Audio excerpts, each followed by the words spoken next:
Spring is here, finally. I think we can all agree with that. The grass is turning green, the trees are budding, and warmer, longer days are here at long last. So just for a moment, I'd like you all to imagine that it's a cold winter night. Cold wind is blowing against you, and in the darkness you hear the moans and cries of the hungry, the sick, and the dying all around you. There's a stench of filth in the air, and depression and anxiety hang over your head.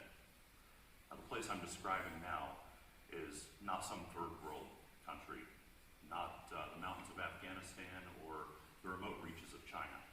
The place I'm describing is just up the road and a step back in time. It's a place called Jockey Alley. For over 10 years, I've researched the history of Terre Haute. I studied many of its neighborhoods and other places that have disappeared in the fog of time. And in that research, I've uncovered the little remembered and little discussed story of Jockey Alley. This map from 1858 shows the location of Jockey Alley, which tonight I'll tell you where Jockey Alley was, who lived there, what those conditions were like, and what actually ended up happening to Jockey Alley. It was located between 1st and 2nd Streets, north of Wabash and south of Cherry, and surrounded by slaughterhouses. Now, in 1858, it was not the place of despair and filth that I've described so far, but it was the center of the horse trade in the city of Terre Haute. In fact, in a 1971 article, historian Dorothy Clark wrote that this was where Mexican ponies, Texas Mustangs, and old nags were brought to be sold or traded. County historian Mike McCormick also wrote that around 1875, the quality of the animals being brought there for sale began to deteriorate. And at that time, it became a home to hobos, tramps, and crime. Today, Jockey Alley is nothing more than a parking lot for City Hall.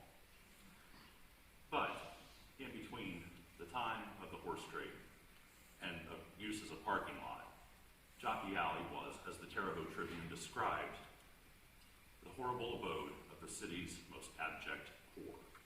The homes in Jockey Alley were described by the Tribune as a long row of sheds, each with one small window and a battered door leading into the alley. The roofs leaked, the floors were rotted away, and in many places the walls were warped where a hand could be thrust between the cracks of the weather-beaten boards. There was a stench in the air of filth, rotted food, and laundry boiling in rusty pots with soap made from rancid grease and lye. While these conditions might be unimaginable for most of us to live in, the people of Jockey Alley were just like you and me. They had hopes, dreams, aspirations, families, and stories of their own. One such family, mentioned in the Tribune article, consisted of, this picture's a little hard to see, but trust me, there's a father, bedridden, confined to a makeshift cot described as a board. His wife, helpless and downtrodden, and their 8-year-old daughter, who had never seen the inside of a schoolhouse, who had never had the luxury of such things as even a comb for her hair. Though she did have one worldly item. It's right here. It's a tiny toy violin. She was so proud of this object, she demanded that she be photographed with it. Now, this family did something unthinkable. They took in a complete stranger, an old Civil War veteran who received a monthly pension. In exchange for buying food for the family with that pension, he was allowed to sleep on the floor of their one-room shed. Another prominent character in Jockey Alley was Hannah Porter, the Queen of Jockey Alley. She got this title because even at age 70, she was regarded as one of the best foragers and beggars in the alley. It was said her shed was the cleanest and most well-stocked. If anyone needed anything, Hannah Porter was the woman to go to. And it was not uncommon for the people of Jockey Alley to look out for one another.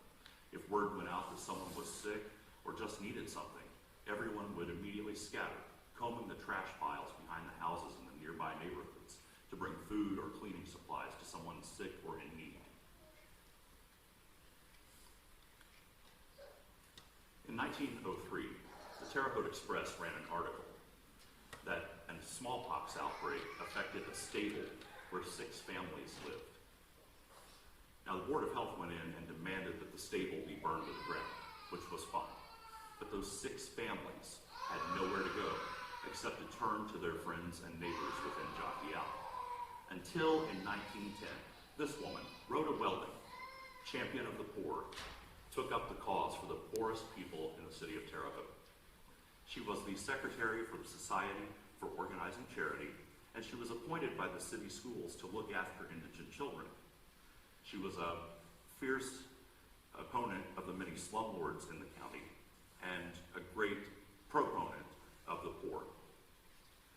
Mrs. Welding was said by social reformer Albion Bacon in her book Beauty for Ashes that she had faced even thugs and gunmen and never hesitated to speak out against the landlords who owned the most disreputable old traps in the city.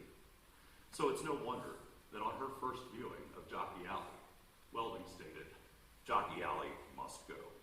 And it did. Within days, she found new homes for every resident of Jockey Alley.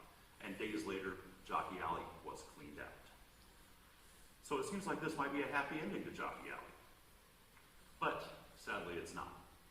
In 1922, the Saturday Spectator, another Terre Haute newspaper, ran this article stating that once again, Jockey Alley was home to derelicts and the riffraff of humanity.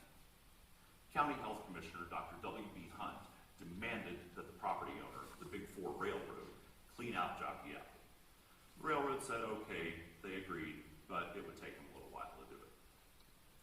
Now it's unclear exactly when Jockey Alley met its final demise, but the buildings in that area were demolished around 1960s and 1970s, and city records show that this parking lot was constructed in 1980. But for all of its years as the home of the horse trade, as a home to the most poor of the poor in our community, Jockey Alley has been an important part of Terre Haute's history. It was a place where people with limited resources came together to help one another, despite their own lack, where people like Rhoda Welding saw a need and took action. So in conclusion, though Jockey Alley is gone, substandard housing is still a plague in the city of Terre Haute.